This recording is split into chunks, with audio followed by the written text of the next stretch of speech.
There is a precise and identifiable moment in every human being's journey when something fundamental breaks, when a silent but devastating disconnection occurs between the conscious personality and the eternal soul that should be guiding it. Rudolf Steiner, through his profound spiritual investigations that formed the basis of Anthroposophy, observed this phenomenon with the penetrating clarity of one who can see directly into the hidden dimensions of human existence.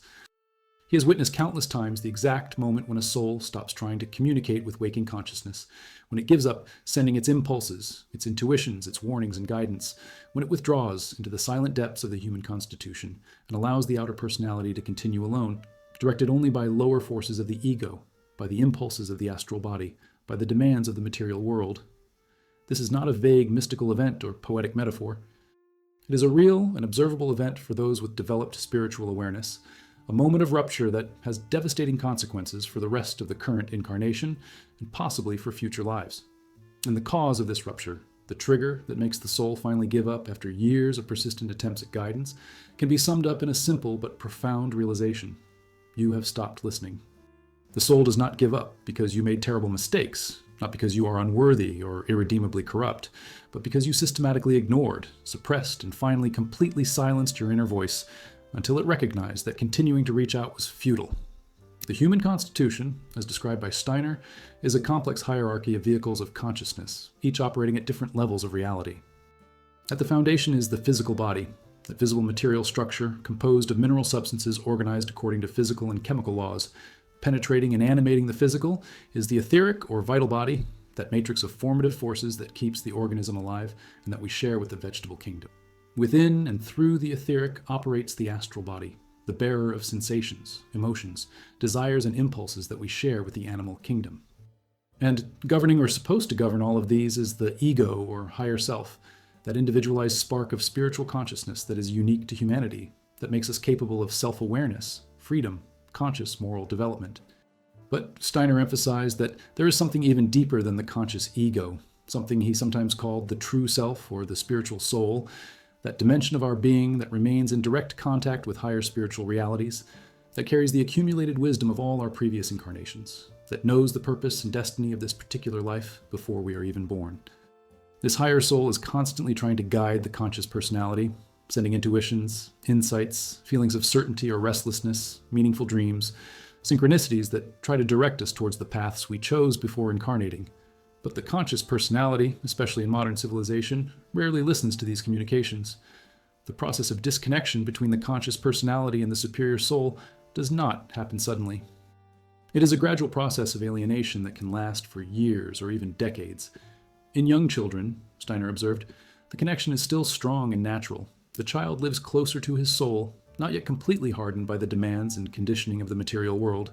Therefore, children often have spontaneous spiritual perceptions, memories of past lives that gradually fade, and the ability to see or feel presences and energies that adults can no longer perceive. But as the child grows and goes through the educational and socializing processes of modern civilization, this connection is systematically weakened. Conventional education trains the child to rely only on sensory perception and rational thought, dismissing intuition, imagination, and spiritual perception as childish fantasies to be overcome. Society teaches that success means conforming to external expectations, achieving material goals, competing effectively in the economy, not developing a rich inner life, or maintaining connection with spiritual dimensions. Parents, teachers, and peers, themselves already disconnected from their own souls, inadvertently teach the child to ignore the inner voice that tries to guide him. And so, gradually, the child learns to stop listening. In adolescence and early adulthood, the battle between the soul and the forces that seek to disconnect it from consciousness intensifies dramatically. This is the period when the higher self should be consolidating, when the person should be developing capacity for independent thought, autonomous moral judgment, clear sense of purpose and direction in life based on deep inner insights. But Steiner observed that for most young people in modern civilization, this is precisely the period when the disconnection becomes most severe. The pressure to choose a career, to start earning money, to establish oneself materially, to conform to social norms, all of this forces the young person to ignore the deepest impulses of the soul. The soul may be signaling that you should follow a certain creative or spiritual path, but family and society insist that you need to choose something practical and profitable. The soul may be warning you that a certain relationship is wrong for you, but hormones, loneliness, or social pressures push you forward anyway. The soul may be calling you to question fundamental assumptions of your culture, but the fear of being different, of being rejected, of not fitting in, forces you to suppress these questions.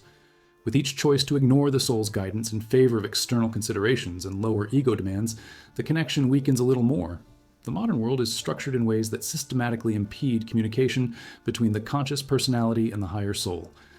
The constant noise, the incessant stimulation, the frenetic speed of contemporary life create conditions where it is practically impossible to hear the silent voice of the soul.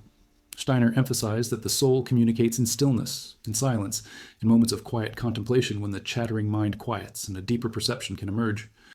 But how many people in the modern world experience such stillness on a regular basis? Their days are filled from the moment they wake up until the moment they fall into bed exhausted. Work, obligations, electronic devices transmitting a constant stream of information and entertainment, superficial conversations, worries about money and status, anxiety about the future, regrets about the past.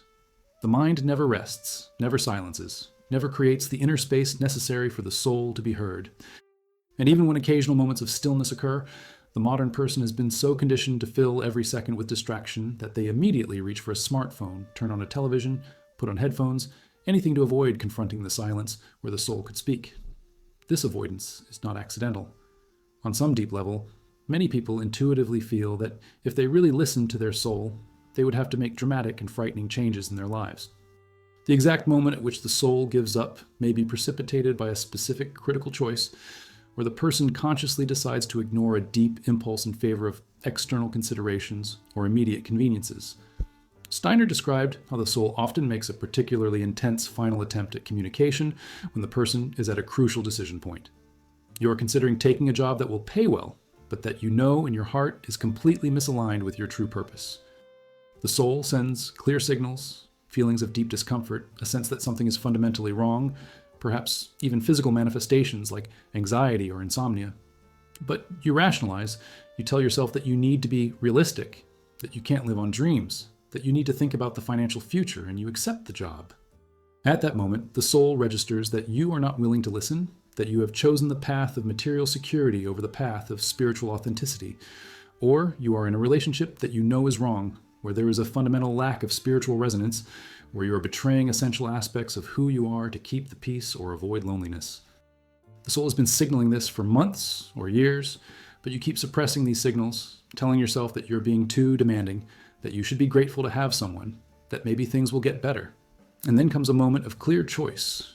You could leave the relationship, but that would require courage, facing fear, going through a period of uncertainty and possible loneliness.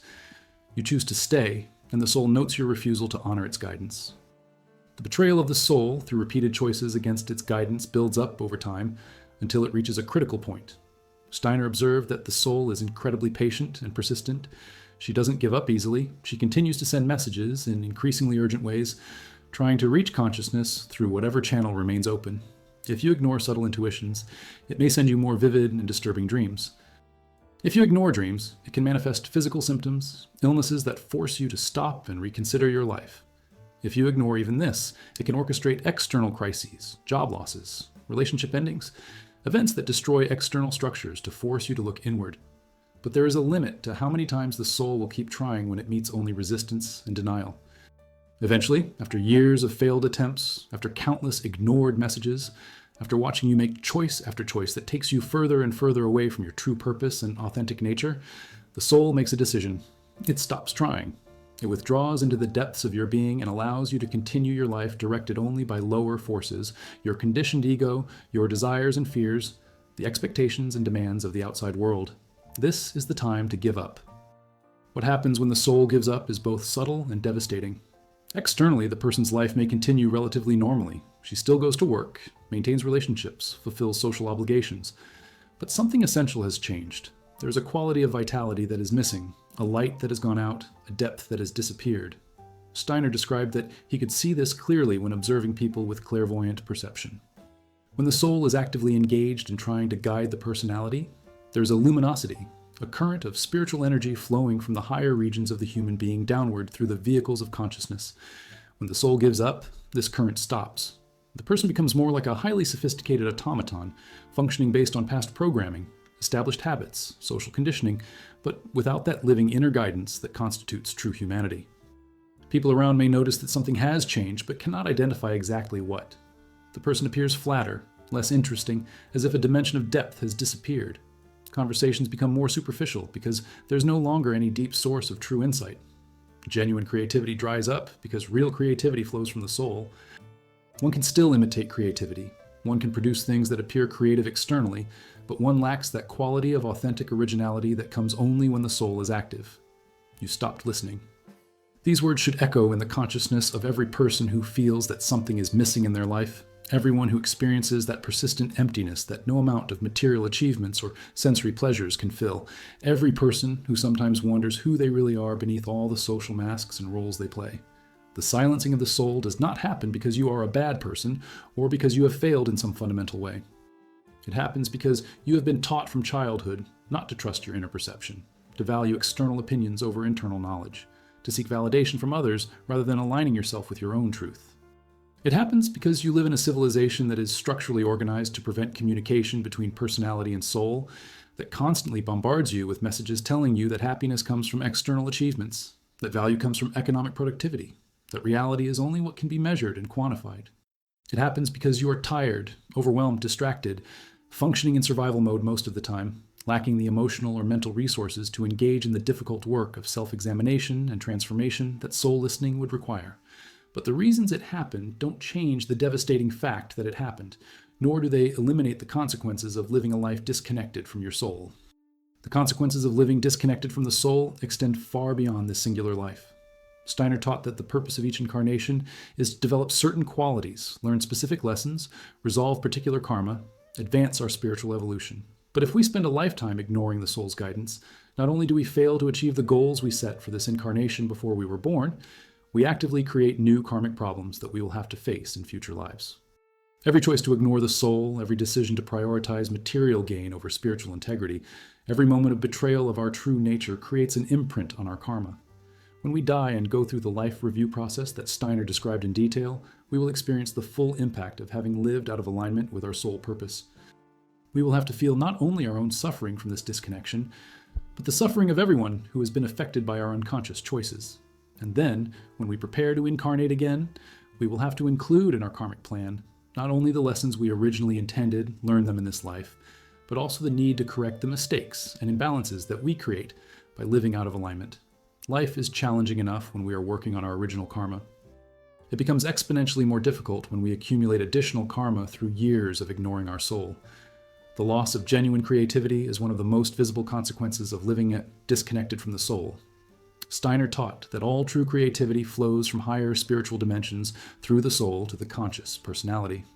Great artists, musicians, writers, innovators are not simply manipulating physical materials or recombining existing ideas. They are serving as channels for inspiration that comes from realms beyond the physical material. When the connection between personality and soul is active and healthy, this inspiration can flow freely. The person experiences moments of genuine insight, has ideas that seem to come from nowhere, creates things that surprise even themselves, but when the soul gives up and withdraws, that source of inspiration is cut off.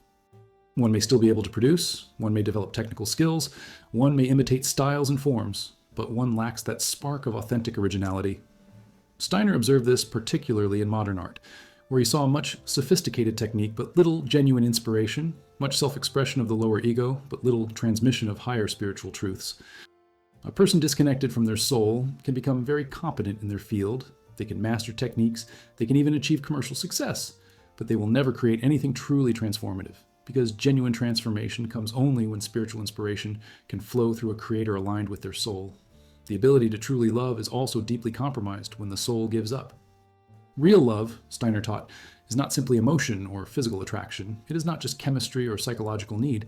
It is a spiritual capacity that allows us to recognize and honor the spiritual being in another person, to connect soul to soul, not just personality to personality. When your own soul is actively engaged, you can perceive and resonate with the souls of others. You can see through the social masks to the real person underneath. You can offer the kind of love that nurtures the other person's spiritual growth, not just satisfies emotional or physical needs. But when your soul has withdrawn, when you are living only through your lower ego and astral body, your relationships inevitably become more superficial and transactional. You choose partners based on external considerations, physical attraction, lifestyle compatibility, economic advantages, social approval. You stay in relationships for pragmatic reasons, even when you know there is no true spiritual resonance. You can still use the word love, but what you are experiencing is something much more limited than true love. It's attachment, it's need, it's habit, it's fear of loneliness. But it's not that deep soul-to-soul connection that constitutes authentic love. And their partners feel it, even if they can't articulate what's missing. They feel that they are relating to their mask, not their real self, because their real self has withdrawn to such deep places that it is no longer accessible. The sense of meaning and purpose also disappears when the soul gives up. The soul carries the knowledge of why you are here, what you came to do in this life, what your unique role is in the great unfolding of human evolution. When you are connected to your soul, even if you can't explicitly articulate your purpose, you feel that sense of inner direction, that certainty that your life matters, that you are on the right path even when the path is difficult. But when the soul withdraws, that sense of purpose evaporates. Life becomes a series of tasks with no inherent meaning. You work to earn money to pay bills to keep working. You pursue pleasures that provide temporary distraction but no lasting satisfaction. You achieve goals that promised fulfillment but turn out to be empty as soon as they are achieved. You look around and see others seeming to find meaning in their lives, and you wonder what's wrong with you, why you can't just be satisfied with what you have, why there's this persistent void that nothing seems to fill. The answer is that no amount of external achievements can replace connecting with your soul. Meaning does not come from outside. It comes from within, from the soul that knows its purpose and can infuse even the simplest activities with a sense of meaning when you are aligned with it. The possibility of reconnection exists even after the soul has given up, but requires conscious and often painful effort. The soul is not gone permanently. She just stopped actively trying to reach you through normal communication channels. But it's still there, waiting, watching, ready to re-engage if you demonstrate through concrete actions that you're finally ready to listen. Steiner offered specific guidance on how to begin the reconnection process. The essential first step is to create stillness in your life, regular moments of silence where the chattering mind can quiet and deeper insights can emerge. This doesn't mean simply sitting in silence while your mind races uncontrollably. It means actual practice of calming and focusing consciousness through meditation, contemplation, or other spiritual disciplines. Even 5 or 10 minutes of consistent practice each day begins to create the conditions necessary for the soul to communicate again. The second step is to start paying attention to the intuitions, feelings, impulses that emerge during these moments of stillness. Don't judge immediately, don't rationalize, don't dismiss. Simply observe with an open mind. What is emerging? What am I feeling? What is my deeper perception trying to tell me? The third step, perhaps the most difficult, is to begin acting on these inner perceptions, even when they contradict practical considerations or external expectations. The soul will only truly reconnect when you demonstrate, through actions, that you are willing to honor its guidance. It is not enough to merely listen.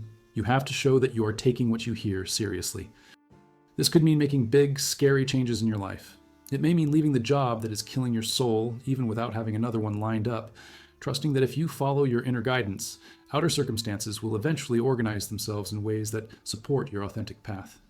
It can mean ending relationships that are comfortable but spiritually dead, even if it means a period of loneliness and uncertainty. It can mean abandoning ambitions you've pursued for years, when you recognize they were ego goals, not soul callings. It can mean disappointing people whose approval you value, rejecting paths everyone insists you should follow, choosing authenticity over security. These are difficult choices, which is why so many people choose to remain disconnected rather than do the work required to reconnect.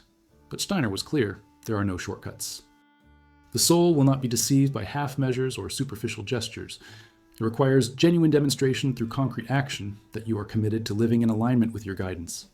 An honest review of your life up to this point is another necessary part of the reconnection process. You need to examine every major choice you've made, honestly acknowledging when you chose convenience over authenticity, security over growth, external approval over internal integrity.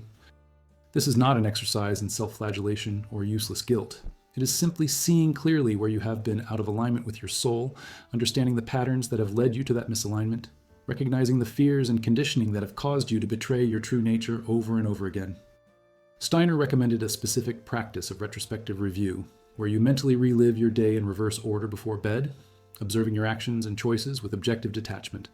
This exercise, when practiced consistently over time, develops self-observation skills that are essential for recognizing when you're out of alignment with your soul. It can also be expanded to review longer periods of your life, years, or even decades, seeing the larger patterns of how you have lived. Often, through this process of honest review, you will begin to see where the soul was trying to guide you and exactly how and why you resisted that guidance. Forgiveness, both of yourself and others, is crucial to the reconnection process.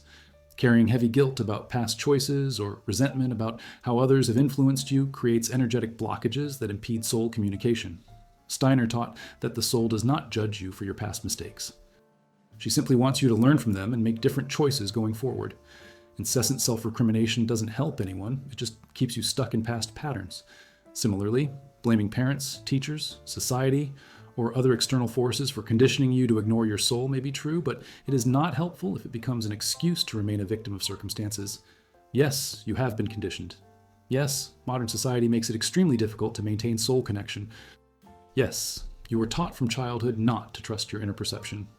All of this is true, but now you are a conscious adult with the ability to choose differently, and continuing to blame external factors is just another way of avoiding the responsibility of making necessary changes. Forgiveness frees you from the bonds of the past and allows you to move forward.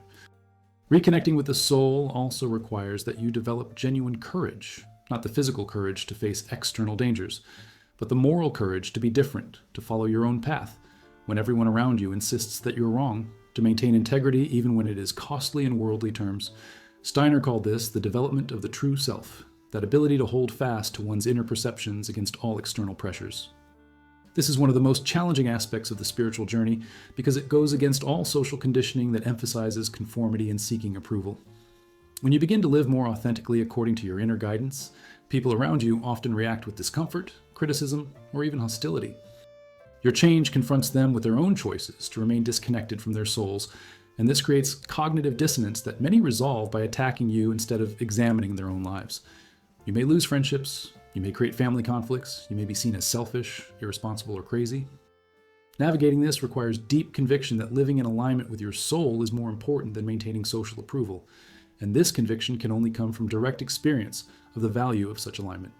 Steiner also warned about false paths of reconnection that may appear spiritual on the surface, but actually keep you disconnected from your true soul. The modern New Age movement is full of practices and teachings that promise spiritual growth, but often work more to inflate the ego than to connect you with your soul. Superficial crystal therapy, affirmations that simply attempt to program positive thinking without real transformation, manifestation, practices that are essentially just spiritualized materialism, expensive retreats that offer intense experiences but no lasting change, all can give the illusion of spiritual work while avoiding the difficult confrontation with shadows and the genuine transformation that reconnecting with the soul demands.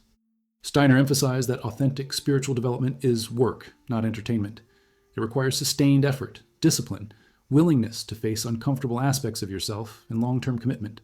It cannot be achieved through weekend workshops or reading inspirational books. Although these things may have value as part of a larger practice, real reconnection with the soul happens through years of consistent patient work in transforming your consciousness and your actions. The role of community in the reconnection process cannot be underestimated. While the work of reconnecting with your soul is fundamentally individual, it is helped immensely by being in community with others who are committed to a similar journey. Steiner established the Anthroposophical Society precisely to create such a community, where people seeking genuine spiritual development could support each other, share insights, hold each other accountable, create culture that values soul over ego. When you're trying to live more authentically in a world that constantly pressures you to conform, having a community of like-minded souls becomes essential. These people can mirror back to you when you are aligned with your soul and when you are falling back into old patterns. They can offer encouragement when you're struggling. They can celebrate their breakthroughs in ways that others in their lives may not understand. They can share their own experiences of working with similar challenges, giving you perspective and hope. But Steiner also warned against confusing a spiritual community with a social club or emotional support group. The purpose of such communities is to support each member's real growth, not simply to provide comfort or validation. The transformation of everyday life is where reconnection with the soul is truly tested and deepened. It is not enough to have deep meditative experiences or spiritual insights during special moments of practice. The question is, how do you live on Monday morning? How do you behave in a stressful work meeting? How do you respond when someone treats you unfairly? How do you make choices about how to spend your time, energy, money? The soul is not only interested in elevated moments of spiritual experience. She wants to transform her entire life to infuse every ordinary action with consciousness and intention. Steiner taught that, and true holiness is not in withdrawing from the world, but in bringing spiritual awareness to every aspect of worldly life. Cooking, cleaning, working, interacting with colleagues, raising children, all of these common activities become sacred when done with conscious presence and alignment with soul guidance. This is a much more challenging practice than sitting in meditation for 30 minutes a day, but it is where real transformation happens. The soul gave up precisely because you were unwilling to let it inform your real life choices. It will reconnect when you demonstrate through the way you live each day that you are now willing. Patience is an essential virtue in the reconnection process. The soul will not instantly return the moment you decide to start listening. She will watch for a while to see if you are serious, if you have really changed, or if this is just another temporary episode of spiritual excitement that will soon pass. Steiner compared this to human relationships, where trust has been broken repeatedly. If you have betrayed someone's trust many times, they will not trust you immediately based on words alone. She will need to see consistent change in behavior over time before she risks opening up to you again. Similarly, your soul will need to see that you have truly changed the way you live before you can fully re-engage. This means that there may be periods of months or even years where you are doing the work, practicing meditation, making more authentic choices, but still not experiencing that clear sense of soul guidance that you are seeking. This is a testing period where your resolve is challenged. Many people give up during this phase, concluding that the spiritual work is not working, returning to old patterns. But those who persist eventually begin to experience subtle signs of reconnection, an intuition that turns out to be accurate, a dream that offers clear guidance, a feeling of certainty about choice that would have previously caused paralyzing anxiety. The signs that reconnection is occurring are both subtle and profound. You may begin to feel a greater sense of inner peace even when external circumstances are challenging. You may find that decisions that once seemed impossible to make now have obvious clarity. You may notice that significant synchronicities begin to occur more frequently, as if the universe is conspiring to support you in ways it hasn't before. You may feel renewed creative energy, ideas and insights flowing from deep places. You can experience greater natural empathy and connection with others without the effort of trying to be compassionate. You may find yourself making choices that honor your true self without the constant internal battle that characterized decisions in the past. You can feel an almost palpable presence of something greater than your limited ego guiding you, sustaining you, loving you in ways that conscious personality alone cannot. These are signs that your soul is beginning to re-engage, that the channels of communication that have been closed for so long are slowly reopening, that you are returning to the wholeness that is your birthright as a human being. The cost of remaining disconnected from your soul versus the reward of reconnecting cannot be overstated. Living an entire life without connection to your soul means living only partially, functioning as a diminished version of what you could be, never experiencing depths of love, creativity, meaning that are possible only when personality and soul work in harmony. It means reaching the end of your life and realizing that you never really lived your own life. You just played roles that others wrote for you, pursued goals that others defined, tried to satisfy expectations that were foreign to your true nature. It means carrying into your next incarnation not only unresolved karma from this life, but additional weight of having wasted precious opportunity for growth. In contrast, reconnecting with your soul means finally beginning to live authentically, discovering who you really are beneath all the conditioning and masks, experiencing the deep joy that comes from aligning with your true purpose, contributing to the world in ways that only you can because they flow from your unique essence. It means being in conscious relationship with higher spiritual forces that can guide you, protect you, inspire you. It means turning even the most difficult aspects of your life into opportunities for growth because you can see the deeper spiritual meaning behind the external challenges. You stop listening, but you can start again. This moment now is an opportunity to make a different choice. His soul never completely left him mind. She is waiting. She has always been waiting. She will always wait until you are ready. The question is not whether reconnection is possible, but whether you are willing to do what is necessary to make it a reality. Are you willing to create silence in your noisy life? Are you willing to honestly look at choices that led you to disconnect? Are you willing to make difficult changes even when they are scary? Are you willing to persist through the trial period when you don't see immediate results? Are you willing to disappoint others to honor your truth? Are you willing to live differently even when it makes you a target of criticism? These are not rhetorical questions. These are real choices you face right now, and your soul is watching, not judging, but simply watching, to see what you will choose. The very moment the soul gives up is when it finally recognizes that you are not willing to make these choices, that you will prefer to live on the surface of existence rather than delve into the depths where truth lies. But equally, there is that exact moment when the soul returns, when it sees that you have changed, that you're finally ready to listen, that this time you will truly follow its guidance no matter the cost. That moment can be now if you choose to make it that way. The flame of connection was never completely extinguished, only reduced to a faint ember. But embers can be rekindled into full fire through the breath of conscious intention, through the firewood of committed action, through the patience of nurturing small flames until they become transformative infernos that burn away everything that does not serve your true self and illuminate the path your soul has intended for you since before you were born.